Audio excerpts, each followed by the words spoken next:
so I'm a practicing physician in Princeton, New Jersey. But as everyone knows, telemedicine, Zoom, you name the platform, you can reach anyone, anytime, anywhere. And so I've been doing quite a bit of that. So people can reach me through aileycohenmd.com is my practice. But what is really closest to my heart is my educational platform. So it is, I'll repeat it again, I said it earlier, The Smart Human.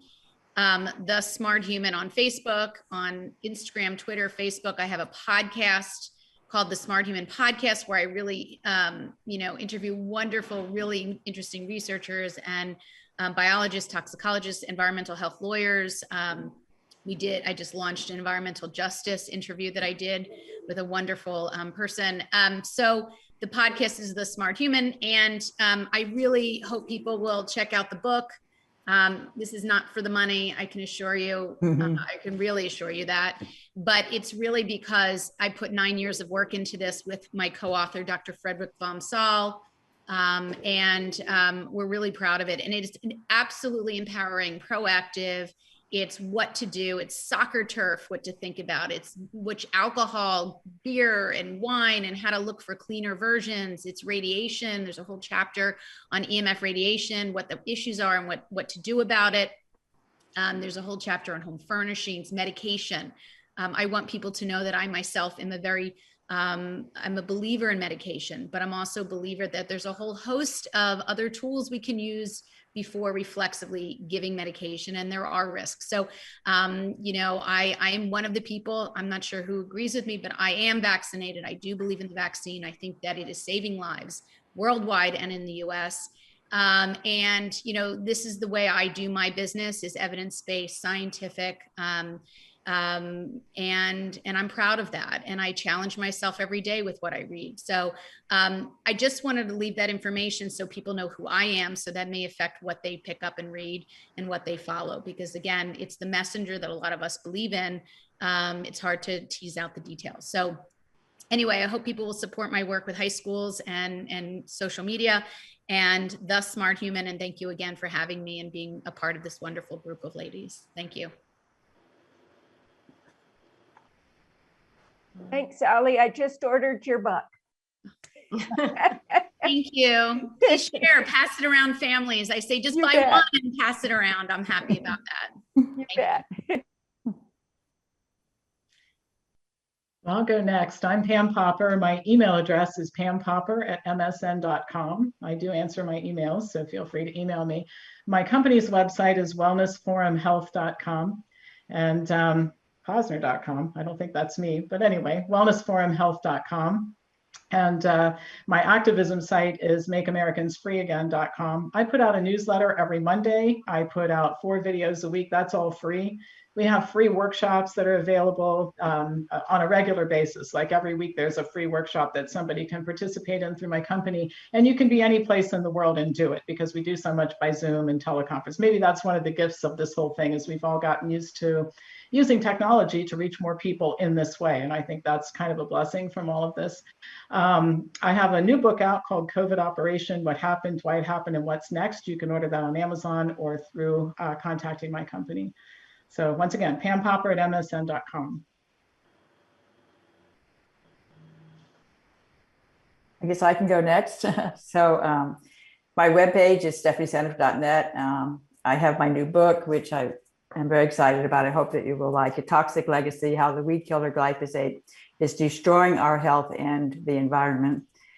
I also have an MIT webpage, which is kind of complicated, but there's tons of stuff there with all my papers and my. There's only one event on the planet where over 35 of the world's leading medical doctors. It's csale.mit.edu, people.csale.mit.edu/Seneff is my MIT webpage, where I have many of my published articles posted, as well as many slide decks of various presentations and some podcasts, and a lot of information there. And then stephanieseneff.net, where I'm promoting my book. I have a blog there that's I'm trying to write blog posts on a regular basis, which is hard because I'm very busy. But yeah, I mean, you can search my name. Seneff is a rare name, so you'll see a lot of my interviews. I've done lots and lots of podcast interviews, and I've done a TEDx talk. So there's a lot of information about me on the web. It's being censored, I should say, to go with Pam. I really appreciate, Pam, the work that you're doing. I really appreciate it. So I'm Theodora Scarato, Executive Director of Environmental Health Trust, and we have a website, ehtrust.org. And we're a scientific think tank, so we have everything in terms of references, compendiums of research studies. That's at ehtrust.org. And we have information for policymakers, like who's taking action to halt 5G, where are some resources that can help you in raising awareness on this issue, how you can reduce exposure. We have a lot of downloadable fact sheets that we hope make it simple, or you can begin the journey of how to reduce exposure in your home. We have a newsletter monthly that we hope you will join us on. We try to get out the latest policy. You can find out what's happening with us and with our lawsuit. We are on Patreon, and we do more interactive in that we do interviews with experts and people who are working on this issue. And then you can ask questions and help us actually form that content. We also have a YouTube channel with lots of playlists related to children and technical science talks, people testifying about 5G cell towers, cell phones. And Dr. Deborah Davis, who's our founder and president, has some excellent books, Disconnect, The Secret History of the War on Cancer, which talks about industry influence into the science and policy of cell phone and wireless radiation. It is an incredible read. However, I'm going to have to say my favorite book is her book, The Secret History of the War on Cancer, which is just an amazing expose going back to World War I on different environmental issues, medicines, and how cancer, the war on cancer stopped being about prevention, and governments and scientists were fully aware of how we can prevent disease, but industry came in and so much has been covered up. So Secret History of the War on Cancer and ehtrust.org. Thank you. You could find me at plantbaseddietitian.com. And I'm on all the social media, Instagram and Facebook as Plant-Based Dietitian or Plant Dietitian, and Twitter and YouTube as my name, but they're all on my website, plantbaseddietitian.com. And I have a new podcast that launched on Valentine's Day called the Choose You Now podcast. So anywhere you listen to podcasts, you can find that. And my next book is the Choose You Now Diet, and it's due on Monday. So that's what I'm gotta go do as soon as we hang up. So thank you. You can find us at Hippocrates Inst. It's HIPPOCRATESINST.org. We have our own magazine. It's free. It comes out 4 times a year. It's full of testimonials and the latest in science and what we have found. And a lot of people write articles for us that are amazing scientists and doctors and professors.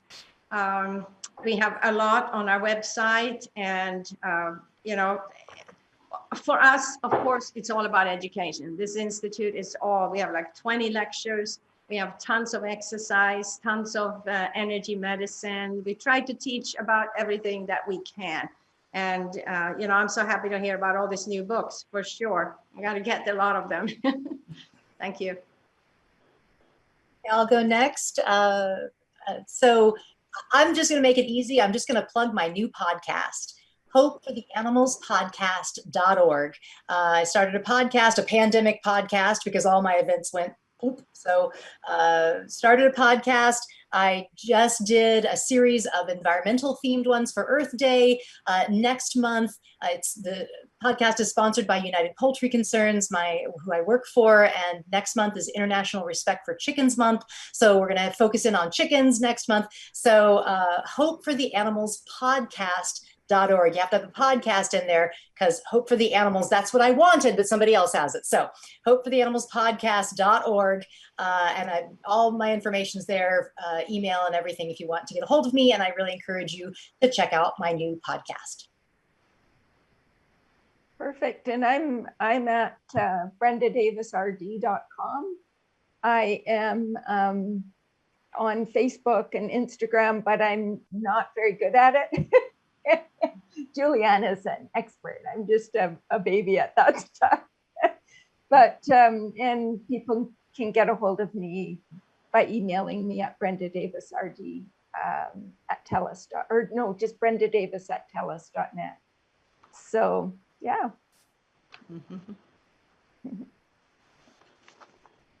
Okay. So you can also go to our website, therealtruthabout.health.com. And if you click on any of the speakers' names, it takes you to a page that provides their website information and how to get in touch with them. So that would be an easy way to follow up with any of our speakers with anything you want to speak about. Okay, so let me change the order of the questions. The next question is the punchline question and maybe the biggest purpose of this panel.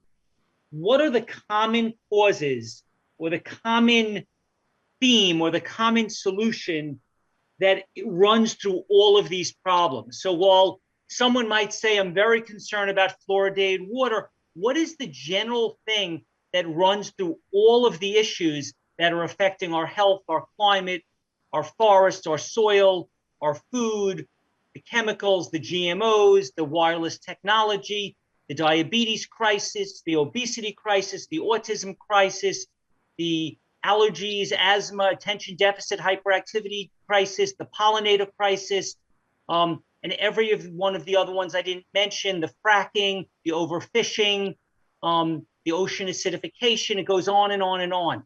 Are there general themes that you would say are common to all of you that are causing us to be in this situation that we weren't in 100 years ago? Is there something that you could look to and talk about that if we could solve, instead of solving one of these issues, we could solve lots of them all at once? I'd like for each of you to give a 2 or 3 minute answer on that. Well, if you follow the money, the answer is clear. So I think money in not only does industry have big pockets and they can, buy commercials, buy scientists, fund science that has industry-friendly results, but they also fund our Congress people and our government. And you follow the money and the trails are just going everywhere. So in the world of EMFs and cell phone radiation, there was a Harvard report called Captured Agency by Norm Alster, investigating this issue in relationship to cell phones. And he talks about how the Federal Communications Commission is a captured agency. We have so many captured agencies in our government. We have also a public that is overwhelmed, and we're feeling trapped. I think people feel trapped and overwhelmed, and they need inspiration and hope so that they can take the steps that we need to take to fix these rather large and overwhelming problems, especially in relationship to technology.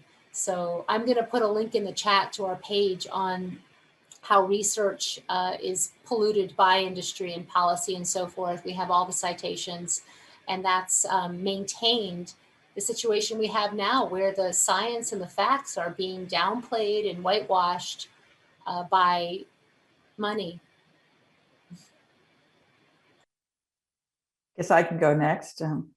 I agree with you, and I think I would put my finger on the agrochemical industry and the pharmaceutical industry, which are really the same industry. So it's the chemical industry is a huge player in the mess that we're in today. And I think it's very interesting that the people who are poisoning us with the chemicals they're putting on our food are the same people that are making lots of money off of all of our medical problems. And so, what's not to like about that? If your interest is in money, you keep the population sick, and then you make tons of money. It's a very simple circular, solution that is wonderful for the pockets of these criminals who are really ruining our health. And the pharma spends more money as lobbying in the government than any other industry. And the medical system in this country, I believe, is a mess. You know, it really has gone way in the wrong direction with this whole concept of patentable drugs as opposed to natural products. And then the wonderful people who are naturopaths and osteopaths and the functional medicine. I mean, all these wonderful homeopaths, all these people that are really offering alternative solutions that, you know, you buy your medical insurance and it doesn't necessarily cover them. It's like forcing you in the direction of buying these toxic drugs and poisoning yourself even more when you're sick. And then on top of that, not only do they not encourage them, there's actual active suppression of their work. And the whole COVID-19 nightmare was just amazing with the degree to which ideas would come out from the naturopath community that were having wonderful solutions. I know doctors who have had tremendous success treating patients with just, you know, supplements, vitamins, minerals, easy stuff that it should be obvious, and then getting really, you know, knocked down because of it. Actually, you know, even people are just struggling with surviving as a practitioner in a space where they should be heroes. They should be honored as heroes. So we're in a really frustrating situation right now with the, and of course, the food industry is controlled by all these processed foods, which are extremely unhealthy, even without all the chemicals that are on them. Just basically take the foods apart and then put the chemicals back together into pseudo foods. So we're just in a mess with respect to our health that is really, I think, a consequence of our food system. And then we have a pharmaceutical mafia that's controlling how we manage our health on the other side, and they're not letting the correct solutions take hold. They're doing everything they can to suppress them, and I just find that extremely frustrating. And the government, you know, is being paid so much that they're happy to go along with the whole system, and meanwhile the citizens are falling apart. I just think it's criminal. I echo what you say. Absolutely. And I mean, we're all talking essentially about the same thing.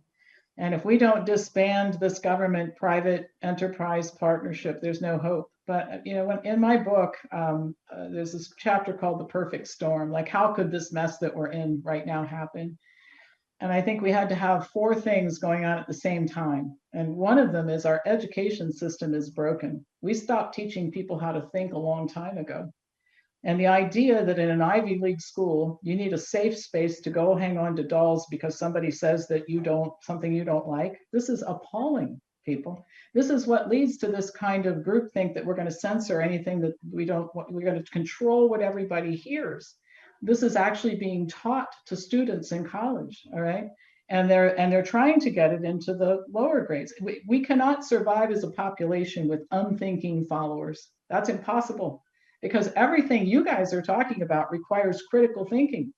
And if we're raising people who can't think and are taught that thinking is bad, because if you say something somebody doesn't like, that's bad, we have no hope as humanity. I think the second thing is our government is out of control. And we're all talking about that. The third thing is the medical cabal. I mean, we didn't learn a lesson that we should have from the opiate epidemic, which is that the medical system had completely fallen apart. You know, what happened was, let's just be honest about it. If we look at the opiate epidemic, about 10% of it was the pill mills, and the rest of it, 90%, was prescribed in private practices and institutions because doctors were told by drug reps that there was an epidemic of untreated pain and oxy was not addictive. And they believed it, okay? So you can't have a vibrant medical system where a significant percentage of the population of the people in charge of medicine can be persuaded by a drug rep to do something like what happened with the opiate epidemic, but we didn't learn anything, and so here we are again. And I think the last part of this has to do with the media, which is remarkably uncurious. I mean, that Johns Hopkins map is inexplicable, and you have never heard anybody talk about it. And wouldn't you think there should at least be a discussion about why 7 people died in Shanghai and 18,500 people died in Ohio, supposedly, okay? I don't believe that that's what happened at all, but nobody's asking about it. So that's what has to happen. We have to take apart this partnership. We've got to make government accountable.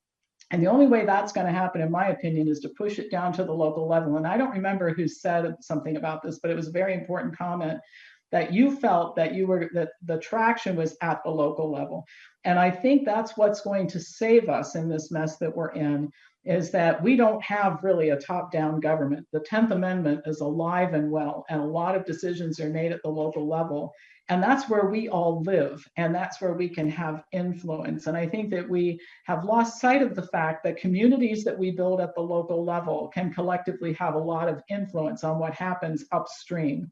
And so I've given up hope that we're ever going to get Congress to do anything right. I mean, they are a bunch of hopeless, witless people. I mean, they lie when the truth fits better, okay? So I think we focus on local and building communities of people who understand this and rise up from there. And I think that's the way that this will ultimately get solved, in addition to the courts. I want to follow Pam. I love that. And you're right, people aren't being taught to think. And as a mother watching my children in school right now, it's horrifying to think what's going to be happening in the future. It's just getting so much worse. But not only are people not taught to think, we're also now very afraid to speak. And as a dietitian, I get shamed. I don't know if you, Brenda, have experienced this, for talking about things like weight loss, or talking about my book title is that my new book is a diet weight loss book, and it was supposed to be called Lose Weight for the Last Time, and it was too offensive. They wouldn't let me do that. So it's like, and doctors are afraid to tell their patients that they're overweight and that's harmful, and dietitians are they won't talk about any of this stuff because they don't want to offend anyone. So I think it's not only this ability to think, but there's this fear of offending people that's so pervasive right now that what do you even say? So when someone, wants to talk about diet and nutrition, you have to be tiptoe, and I just don't want to tiptoe. And so the theme, there's a lot of common themes here, and it's all about, the industry and who's controlling the narrative, and how do we take a stand, and how do we stand up for what we see and the information that we've aggregated and filtered, and we see our solutions and we want to tell everyone about it. And I see the themes, and I'm glad that we're all here talking about it. I'm so grateful for all of your work, and for everyone that's here thinking and talking and expressing themselves. And hopefully that's just going to get louder and stronger. I'll go next. So it's interesting. So the question is, what's the common theme? And of course, my area is a little different from everyone else, but there is a common theme in that with what everyone's saying, because I think 30 years ago, I would have said, well, just go vegan. Just go vegan. That's, everybody needs to just go plant-based. And what we're learning in the 21st century activism is that supply and demand doesn't necessarily work the way we think it does. And there are subsidies and there are bailouts, and the government is so deeply involved in animal agriculture that what the market does, what people demand, doesn't necessarily reflect what's going to happen and how the government protects animal agriculture and the animal agriculture lobby. So I agree that there is absolutely a government component, a system-wide change that needs to happen, systematic change, not just on an individual level. That's very important too, and I don't want to diminish going vegan and being plant-based, because we do need to demand these products. That is very important, but there needs to also be a systematic change. And so something if anyone's interested in learning more about that or helping, I would encourage to look at the Agriculture Fairness Alliance, which is a new organization that is right now hiring lobbyists to go into Congress to fight for plant-based diet, plant-based subsidies, looking at the farm bill that's going to be coming up, and getting more energy around fruits, vegetables, grains, organic fruits, vegetables, and grains, rather than animal agriculture and regenerative animal agriculture, which there's a lot of energy around now. So there's definitely a common theme that we need systematic change on the government level to really make this happen. But still wanting to encourage that personal impact of going vegan, which is still so important because that's where it starts. I don't have a lot to add, to be honest. I think everyone's covered it so beautifully. When Stephen asked the question, the thing I wrote down was follow the money. So that's the bottom line is, them that have the buck, so make the rules, and that's the reality. So I think we need to recognize that, and as consumers, we need to vote with our purchases, and we, I think, have so much more power to make a difference than what we give ourselves credit for. I'm always amazed at how powerful one young voice, a 10 or 11 or even 8 or 9-year-old child who decides to fundraise for whatever it is, can be more successful than some of the biggest organizations we have on the planet. And so I think we need to empower our children. We need to make our voices heard. We need to, continue lobbying. We need to continue working hard to make a difference. And we all know the arrow is pointing in a very one direction, and so we need to just do what we can to make our voices heard, and they can be very loud. Thank you. So, what I see in my work that we do at Hippocrates is we tend to be herd animal. We tend to want to follow leaders. And I wish billions of people were listening to all what we were saying right now, because this is what people need to hear.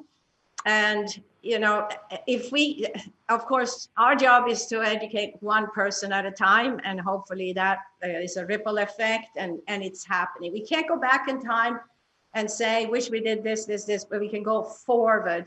And I think thinking forward is that we absolutely need to do things on local level, absolutely, because that's where we live, that's where we have something to say. But, as we travel all over the world, and people come to the Institute from all over the world, and they bring their traditions, and of course we learn from that, but everybody, no matter what tradition they come from, can move over to a plant-based diet. And I think the common thing is, once we do, and we do it through our wallet, because no matter how big corporation, how big lobbyists are, if we do it with our wallet and we stop buying junk, we stop buying anything from the animal kingdom, then why would we have big farm houses where animals are totally raped, and it's unbelievable what's happening. If people really saw, and there's so many ways that you can see now. I mean, just seeing a movie like Dominion, you cry your heart out, and you think, oh, how is this possible? And you want to eat this? You actually want to put this into your body? The thing is, plant-based is frightening for a lot of people, because that means now I have to be conscious. I actually have to use my thinking, and I have to use my truthfulness about what really I know instinctively is right. And soil, our founder Ann Wigmore always says, it's the soil. It's all about the soil, because I can't grow anything if there's not good soil. So farming, I agree with Dr. Seneff. We need to go back to local farming, because there was really the big industrial farms that made it impossible for really good produce to happen, because then they needed to use pesticide fertilizers and all of that. We don't need that. I've always bought produce from small farms. I ran a clinic in Sweden. I always went to the Rudolf Steiner and bought all their organic produce, and everybody was amazed how it tasted and how rich it was and what it did to their immune system. So I hope people understand that this is the future. This is what you want to feed your kids, and do it with your wallet.